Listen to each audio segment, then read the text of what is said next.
Welcome to the Deep Dive. Great to be here. Today we're plunging into, well, new investment horizons, focusing on private businesses. Yeah, a fascinating area. Our mission, really uncover how crucial founder intentions are. Steering towards good deals and avoiding those common pitfalls. Definitely. And just so you know, this conversation is part of the Journey series by ACE. That's a cross-border boutique investment bank centered around a global investor and business owner network. And understanding these dynamics, the mindset, the strategic intent, it's just so valuable. It really is. It's often the key difference, isn't it, between just existing and, well, truly thriving and attracting the right kind of investment. It goes way beyond just the spreadsheet number. Okay, let's unpack this then. Our sources hit us with this idea. Intentions create miracles. Sounds a bit grand, maybe. A little, yeah, but there's truth there. So what does it mean in the real world of private business? We see lots of founders, following a routine path, doing what's always been done. The conventional route. Exactly.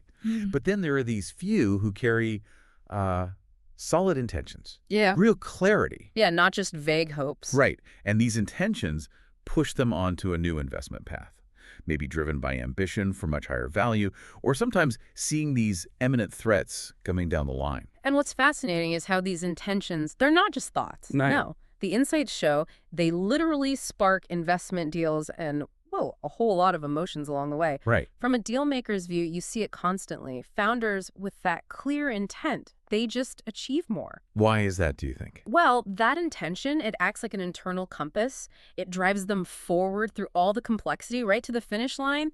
It's the energy, Keeps the momentum going. Exactly. And investors, they're always looking for that. Not just good numbers, but that ambitious founder with clear intent they can partner with. Makes sense. It's why even top exec training programs now focus on intentions for shaping leaders.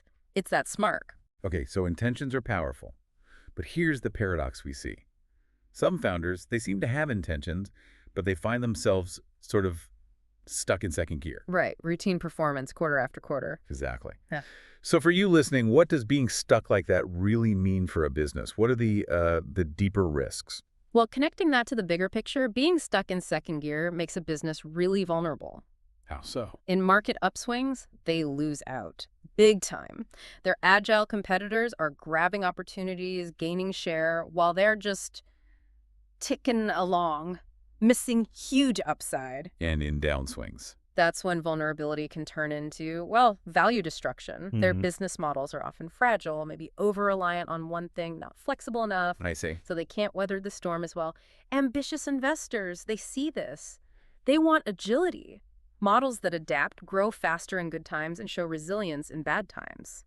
Second gear just doesn't cut it. That really paints a clear picture, and it leads us right into the next bit, which is where it gets really interesting. Specific investment deal designs. These are the tools, really, that help founders fulfill those intentions and avoid that second gear trap. Strategic tools, not just finance. Exactly. Yeah. Let's start with growth capital. The intention here. Simple, really. Accelerate growth. Use external finance. Bring in partners. Basically cut down the time it takes to expand and share the risk. Right. And the second gear mode here is relying only on self-finance. Which means? Slow or maybe no real expansion. They're constrained by their own funds. They miss market windows. Playing catch-up. Constantly. External capital, used intentionally, gives that strategic edge. Faster scaling, partner expertise, it changes the game. Makes sense. Okay, what about growing by bringing in external capabilities? Talk about acquisition. Sure. The intention with acquisition is accelerated growth by buying companies with strategic know-how, resources, market access. You're buying competence, essentially. And the second gear version. That's when businesses just keep buying ready-made services from others, paying a premium, carrying third-party risks, maybe trying to build it themselves slowly, which costs a fortune and takes ages. So acquisition is more efficient. If the intention is clear, like vertical integration, getting tech, entering a market, yes, much more efficient. Get the why wrong, though, and it can go badly. Intention is the roadmap. Again. Okay, refining focus, streamlining. Let's touch on spin split off. Yeah, this is about focusing on quality. The intention is to separate performance. Sell off non-performing bits, keep a high-quality portfolio. Even if the bit you sell is profitable. Sometimes, yes, if it doesn't fit the core strategy or drags things down. The second gear version is mixing good and poor performance together. So the good stuff gets diluted. Exactly. The good performance isn't truly seen. The poor performers drain resources, and focused competitors pull ahead. Separation brings clarity, unlocks value. Clarity sounds powerful. But what about realizing value?